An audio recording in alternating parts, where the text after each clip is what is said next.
All right, hey, welcome back to I Dig Day Trading.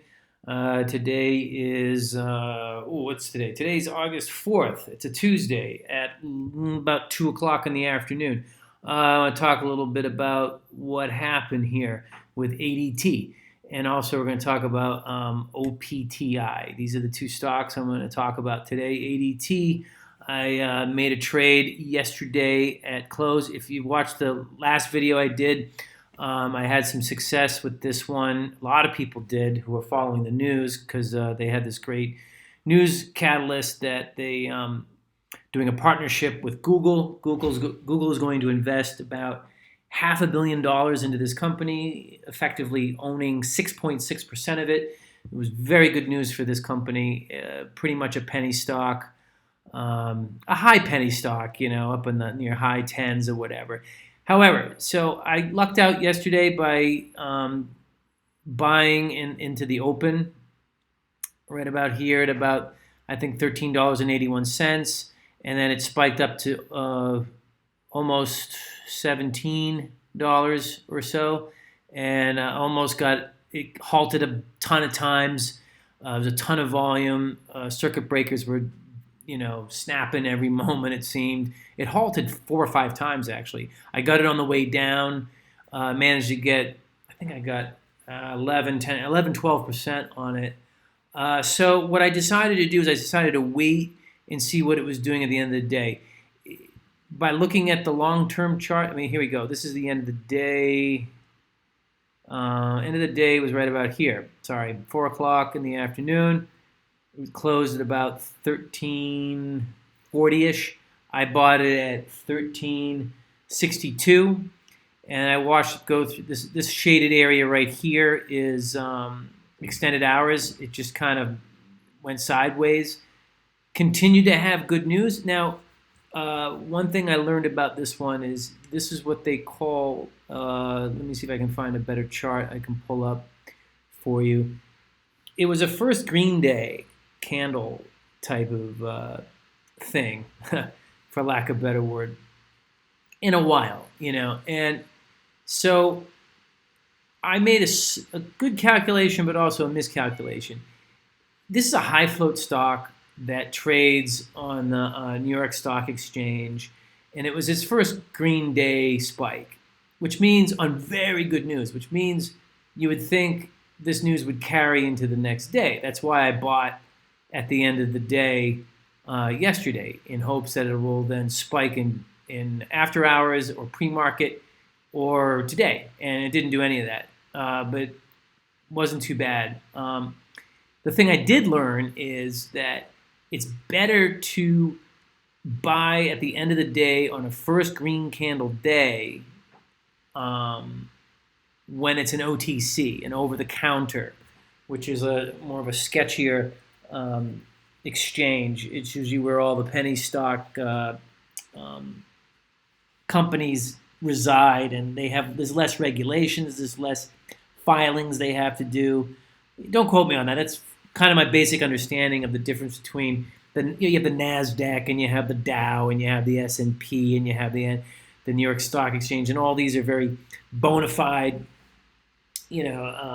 You can get kicked off of them if your stock goes below a certain amount for too long, and usually that means you have to go to the OTCs, over the counter.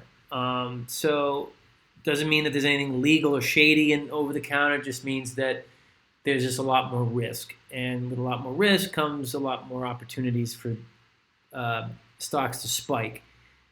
So after I made the trade, I then learned. I had known that, but I had forgotten. I just thought, oh, first green day, buy it. Let's go. Great news. Google $500 million into a company that's been struggling with a good technology. This is going to go even further. But it was a high float, and it's on the New York Stock Exchange. So if it was a low float or even medium float or whatever you want to call it, and it was on the OTC, I probably would have banked. However, so what I did was on this one, I exited. Basically, no, 4-hour chart's not going to work on this. Let me go to 1-day chart. Basically, what I did was I just got out of it I watched what it did at the open. It spiked up to 1382 right, first minute of the day, and then it dropped and dropped down to as low as 1272. Now I was in at about 1362, so I was looking at it like a over 5% loss at this moment. But I was watching level 2, and it looked like it had support at this level, and it kept trying to, the buyers were stacking up, and they kept pushing it up a little. So I decided to hold it, and with the good news, I thought, hey, this thing, maybe it just needs to catch on a little later. And the dip didn't bother me because I figured, okay, it's going to dip, and then this is where everyone's going to start buying again. It got as high as 1330. I sold before that. I sold half my position at 1281 at about 9:45 in the morning, somewhere in this region, and then I sold the other half at 13. At a negative 6% on that one. Then I sold the other half at 1304. 1304. So I sold pretty much in here at around 10 in the morning. So I sold somewhere down in here at 10 in the morning. The other thing was with this is I was looking at a house today. I was actually looking at some properties to maybe buy.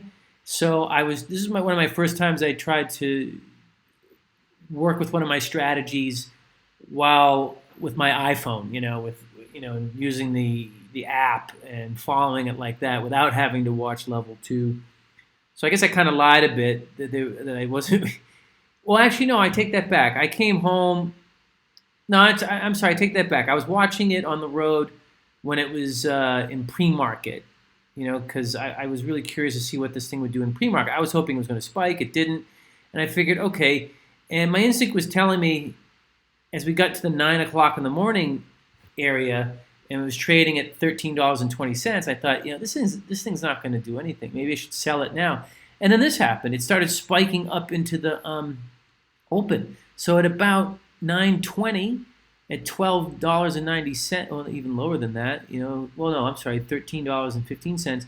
It got up as high right at the open. It got up almost at the open. It got up to $13.50, and I thought, oh, it's going to take off. And on the first minute, this is a first minute candle. All right. And in 1 minute, it went all the way up to 1382, and I thought, oh, okay, here we go. And it wasn't the case. I put a limit sell during the pre-market for $15.86 in hopes that it was going to spike in pre-market somewhere while I was looking at this house with this real estate guy. And, of course, that didn't happen. So whatever. It was a little experiment that I did that I was, just testing. So I did a small position on this. And to tell you where it is now, it's just been kind of consolidating. 1289, it got as low as 1282 again. 1270 being I think the day low, pretty much. So this is one to watch, but I think the point is that it just didn't, it's got too many. I think it's got too many in the float, too many shares in the float, and I think this shot in the arm from Google might have already been priced in. I talked about that in the last video. I guess there was some chatter on Twitter that Google was going to come in at $9 a share.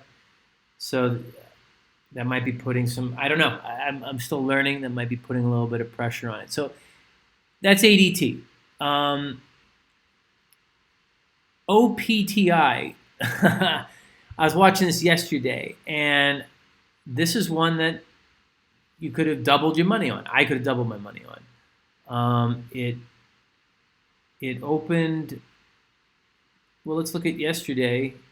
This is something I was watching. It was in the 4 cents actually, and I was watching it with one eye as I was watching ADT, and it got up to 5 cents, and it just didn't. It did a lot of the sideways movement between 5.4 cents and it got up to 6, and I thought, wow, that's a 20% gain. Then it dropped down midday back to 5, And then look at it finished on the day. It finished on the day at about 7 cents, a little under 7 cents. And then this is one of these stocks that it's a OTC, over-the-counter pink slip, which makes it even more riskier and potentially shadier.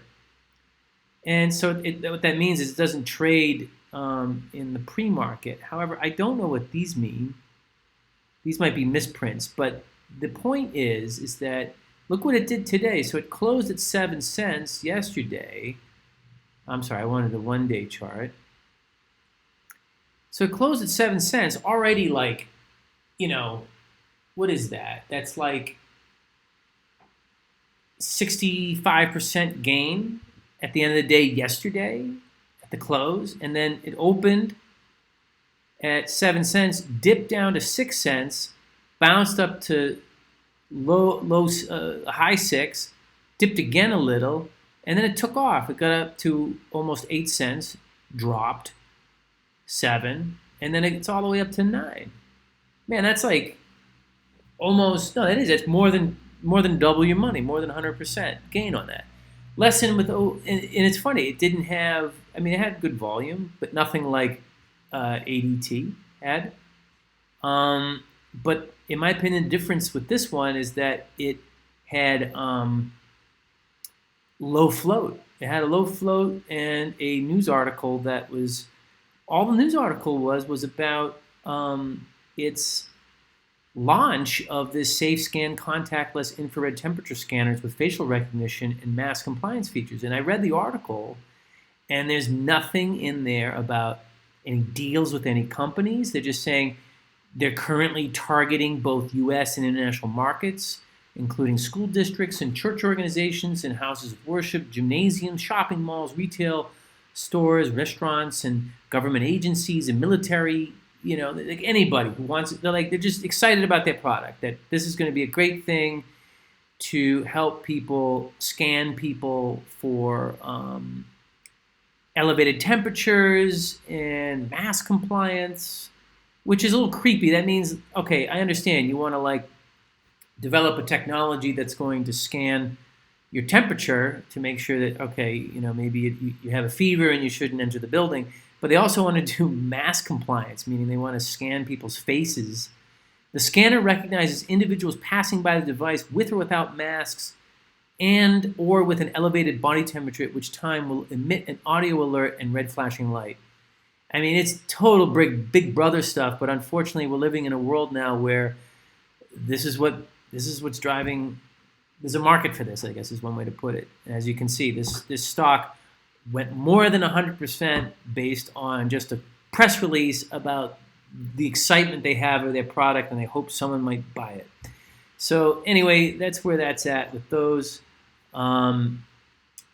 So I will conclude, and we'll get at it tomorrow, or I might try to do a trade at the end of the day if something looks interesting.